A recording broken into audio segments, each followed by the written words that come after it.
Jenis putusan dan amar putusan Mahkamah Konstitusi. Jenis putusan MK dalam hal pengujian undang-undang terhadap undang-undang dasar terdapat 3 jenis, yaitu putusan dikabulkan, ditolak, dan tidak dapat diterima. Hal ini tegas diatur pada pasal 56 dan 57 Undang-Undang Nomor 24 Tahun 2003 tentang Mahkamah Konstitusi.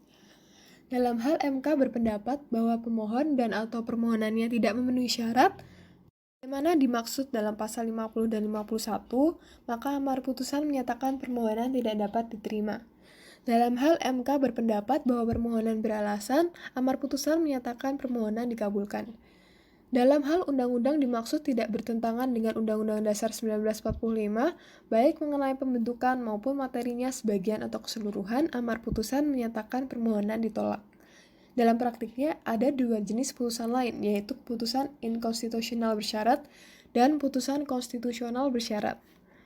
Hubungan MK dengan lembaga negara lain. Hubungan MK dengan MA.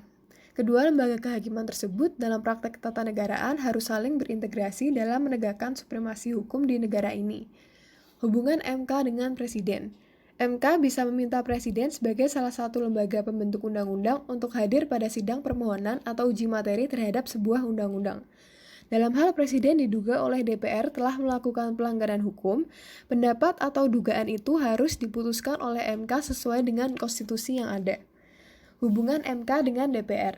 Sebagai pembentuk undang-undang, DPR dapat dimintakan oleh MK agar hadir dalam sidang uji material terhadap sebuah undang-undang sebagai salah satu pemberi keterangan. Ketika ada dugaan DPR terhadap Presiden telah melakukan pelanggaran hukum, pada posisi ini DPR tidak bisa lagi langsung meminta pertanggungjawaban politik Presiden terhadapan sidang MPR, tetapi terlebih dahulu harus meminta putusan dari MK. Hubungan MK dengan DPD. DPD bisa dimintakan oleh MK untuk hadir sebagai pemberi keterangan di persidangan uji material sebuah undang-undang di mana DPD ikut membahas atau memberi pertimbangan undang-undang tersebut.